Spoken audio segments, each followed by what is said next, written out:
So yo YouTube welcome back to another vlog. So भाई आज है 7 तारीख और जब तुम ये व्लॉग देख रहे हो तो दिन में देख रहे होगे, बट अभी रात की 2 बज रहे हैं ऑलमोस्ट और मैं 2 बजे रिकॉर्ड कर रहा हूँ। मैंने सोचा कि तुम लोग के लिए बता दूँ कि मेरा कितना सिलेबस हो गया मैथ्स का, क्योंकि सिर्फ हमारे पास 2 ही दिन रह गए। 2 दिन मेरे लिए तो सिर्फ एक दिन या फिर मान लो 1.5 दिन। 7 तारीख और 8 तारीख को तो भाई मैच फाइनल है वर्ल्ड कप, तो वो तो मिस नहीं कर सकता हूँ। रात में वो तो देखूंगा ही भाई। मैथ वैथ गया भाड़ में, बट मैच भी देखना पड़ेगा मेरे को, वो तो मिस नहीं कर सकता हूँ मैं। छोड़ो वो बात बाद में रखते हैं। पहले तो मैं बताता हूँ मेरा कितना सिलेबस हो गया है, और अगर तुम्हारा अभी तक बिल्कुल नहीं हुआ, कुछ लोग होंगे जो बोलेंगे कि भाई आज से अभी तक मैंने कुछ भी स्टार्ट नहीं किया है, तो मैं आज से कैसे कर सकता हूँ।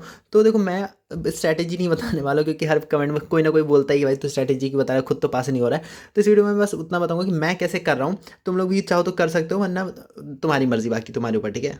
तो अभी तक मैं बताऊँ तो मैं सीरियसली बता रहा हूँ मेरे कितने चैप्टर्स हो गए। मेरे सिर्फ अभी तक अब ऑलमोस्ट 5 चैप्टर हुए हैं। देखो पहला तो relation function, determinants, matrices, ITF और continuity and differentiability, applications of derivatives, वो चैप्टर कर रहा था बट हो नहीं पाया अभी मेरा। बट सो अभी तक मेरे से 5 ही चैप्टर हुए हैं। अभी मैं सोच रहा हूँ कि मैं पहले क्या कर लूँ।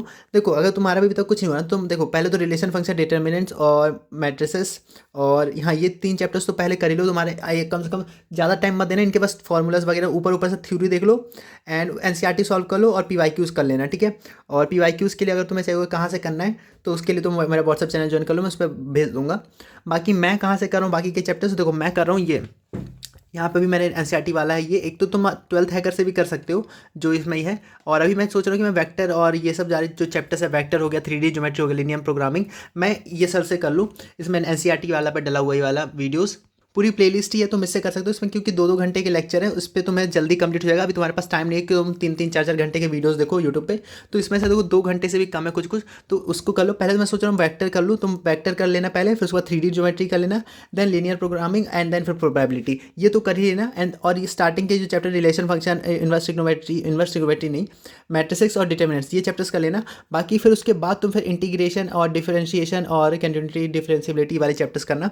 आई नो वो कैलकुलस तुम्हारे क्योंकि ज़्यादा टाइम लगेगा उस पर, और अभी तुम्हारे पास इतना टाइम नहीं है कि पहले तुम उस पर टाइम दे दो, क्योंकि उस पर तुम्हारा दिमाग खराब हो जाएगा और तुम कर नहीं पाओगे। तो पहले ये चैप्टर्स कर लो, ये सिक्योर कर लो, देन उसके बाद फिर कैलकुलस पे करना, तो ज़्यादा बेटर रहेगा। मैंने भी अभी कैलकुलस ढंग से स्टार्ट नहीं की है, तो मैं सोच रहा हूँ पहले मैं वेक्टर और उसके बाद 3D geometry and linear programming और प्रोबेबिलिटी, ये चैप्टर्स खत्म कर दूँ, क्योंकि स्टार्टिंग के 4-5 चैप्टर्स तो मेरे हो गए।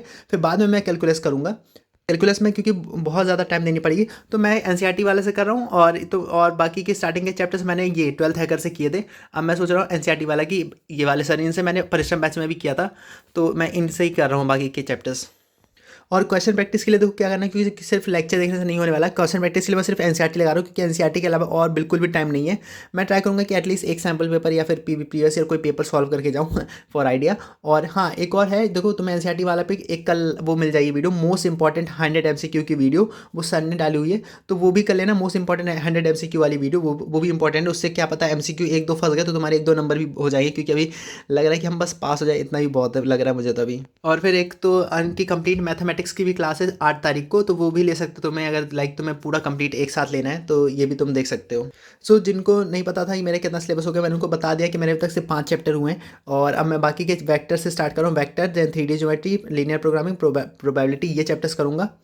और तुम लोग क्या कर रहे हो, तुम्हारा क्या प्लान है, तुम्हारे कितने चैप्टर्स हो गए, प्लीज़ कमेंट में बता देना, ताकि मुझे भी आइडिया लग जाए। अभी तो रात में मैं सब कर रहा हूँ, अभी तो ज़्यादा सोने, फिर सुबह उठ करके देन मैं ये सारी चीज़ें कंप्लीट करूँगा। और हाँ तुम्हारे पास और ज़्यादा नोट्स बनाने की कोशिश मत करना, सिर्फ फॉर्मूले वगैरह लिख लेना, एक शॉर्ट नोट्स वाली मतलब कोई PDF डाउनलोड कर लेना, उससे कर लेना। नोट्स बनाने में ज़्यादा टाइम मत देना, क्वेश्चन प्रैक्टिस जरूर कर लेना। NCERT तो कर ही लेना, बाकी तुम्हारे पास NCERT करने के अलावा और बिल्कुल भी टाइम नहीं है, तो सिर्फ NCERT कर लेना, उसके एग्जाम्पल्स भी कर लेना, तो सही रहेगा। उतने भी तुम्हारा हो जाएगा, एटलीस्ट पासिंग नंबर तो आ जाएंगे, 30-40 तो आ ही जाएंगे भाई। और अगर तुम सारी चीज़ें कंप्लीट कर लो, सारी चैप्टर कर लेते हो, तो 40 के तो ऊपर आ ही जाएंगे, 45 तक। So that's all, bye bye, मैं भी जा रहा हूँ सोने, टेक केयर।